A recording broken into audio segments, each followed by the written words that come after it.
पिछले 24 घंटे में ईरान के ऊपर बहुत सारे हमले हुए हैं, लेकिन इन हमलों में सबसे बड़ी बात सामने ये आ रही है कि ये हमले अमेरिका की तरफ से नहीं किए गए हैं, बल्कि इसके पीछे किसी और देश का हाथ है। या तो इसके पीछे यूएई, कुवैत और बहरीन जैसे देश हैं, या फिर इजराइल ईरान के ऊपर हमले कर रहा है। अमेरिकी सेंटकॉम के अधिकारियों ने हमला करने के बाद साफ तौर से बता दिया था कि यह हमला हमने किया है, लेकिन पिछले 24 घंटे में जो हमले ईरान के ऊपर हुए हैं उसको लेकर अमेरिकी अधिकारियों की तरफ से कहा जा रहा है कि इन हमलों के पीछे अमेरिका नहीं है। अमेरिका ने ईरान के ऊपर अब हमले नहीं किए हैं, जब हमले किए थे हमने बता दिया था, लेकिन ये जो पिछले 24 घंटे में समुद्र के किनारे ईरान की नेवी के बेस पर हमले हुए हैं, ये हमले अमेरिका ने नहीं किए हैं। मीडिया रिपोर्ट्स के मुताबिक ईरान के ऊपर अब जो हमले हो रहे हैं वो हमले या तो कुवैत की तरफ से किए जा रहे हैं, या फिर बहरीन की सेना कर रही है, या फिर यूएई के लड़ाकू विमान ईरान के अंदर घुसकर हमला करके चोरी छिपे भाग रहे हैं। समुद्र के किनारे बने हुए ईरानी नेवी के कई सारे बेस पर हमले हुए हैं। लड़ाकू विमानों के आने की खबर आई, हमले करके लड़ाकू विमान चले गए, लेकिन अमेरिका कह रहा है कि हमने हमले नहीं किए। ईरान अब इन्वेस्टिगेशन करने में लग गया है कि आखिर ये लड़ाकू विमान किस देश की सेना के थे, क्योंकि अमेरिका के तो नहीं है। तो अमेरिका की आड़ में कुवैत, बहरीन और यूएई जैसे देशों की सेनाएं भी शायद ईरान को टारगेट कर रही हैं। फिलहाल इस वक्त की बड़ी खबर यही है कि ईरान के ऊपर हमले लगातार जारी हैं। बहुत बड़े हमले नहीं हो रहे हैं, लेकिन जहां पर जिसका भी मौका लग रहा है ईरान के ऊपर वो हमला कर रहा है।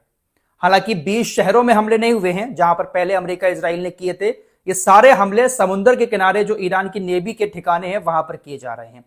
ज्यादा लोगों की मौत की खबर भी इसमें नहीं आ रही है। हालांकि ईरान की तरफ से भी जवाब दिया जा रहा है। ईरान ने अमेरिका के ठिकानों पर हमले किए हैं।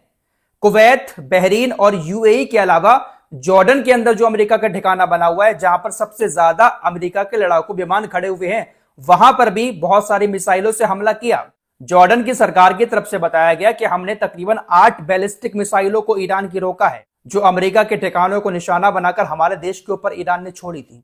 ईरान हर देश में अमेरिका के ठिकानों को निशाना बना रहा है, लेकिन बड़ी बात यह सामने आ रही है कि पिछले 24 घंटे के जो हमले हुए हैं वो हमले अमेरिका की तरफ से नहीं किए गए हैं। या तो इसके पीछे इजराइल है, या फिर ये अरबी देश। ईरान इन्वेस्टिगेशन कर रहा है। अगर अरबी देशों का हाथ निकला, अरबी देशों की सेनाओं ने अपने लड़ाकू विमानों से ईरान के ऊपर हमला किया हुआ, तो शायद ईरान बहुत बुरे हमले इनके ऊपर करेगा। क्योंकि ईरान अभी तक तो सिर्फ अमेरिका के ठिकानों को निशाना बना रहा था, क्योंकि अमेरिका ही हमला कर रहा था। लेकिन अगर ये देश अपनी सेना के साथ, अपने लड़ाकू विमानों के साथ ईरान के ऊपर हमला कर रहे हैं, तो ईरान इसका पलटवार जोरदार करेगा। फिलहाल ईरान के पूर्व सुप्रीम लीडर अली खामनेई के जनाजे को मशहद के अंदर सुपुर्द खाक कर दिया गया है। जिस वक्त ईरान के सुप्रीम लीडर अली खामनेई को सुपुर्द खाक किया जा रहा था, उसी दौरान मशहद के अंदर गोलीबारी भी हुई। 2 लोगों ने मशहद के अंदर गोलीबारी की। जो इमाम रजा का मकबरा है उसके आसपास भी 2 सुरक्षा कर्मियों को गोली लगी। हालांकि ज्यादा लोग इस हमले की चपेट में नहीं आए। हमलावर हमला करके भाग गए। ईरान की पुलिस और आईआरजीसी की जो बसीज आर्मी है वो हमलावरों की तलाश कर रही है। इसके पीछे कुर्दिश आतंकियों का हाथ बताया जा रहा है। मशहद का जो एरिया है वो इराक के बॉर्डर से मिलता है, और ये कुर्दिश आतंकी जो हैं वो ज्यादातर इराक के अंदर ही हैं।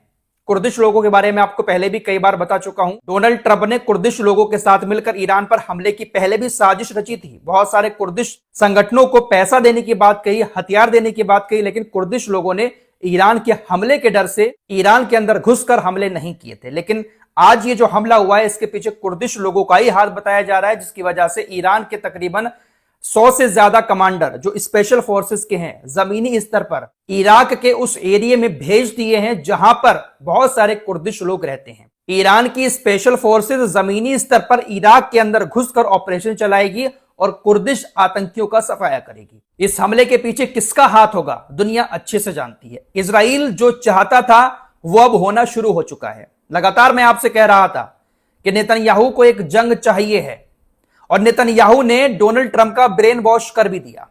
ये डोनाल्ड ट्रंप एक ऐसा आदमी है जो चाहे इसको घुमा सकता है, और नेतन्याहू के लिए तो बहुत आसान है इसको घुमाना।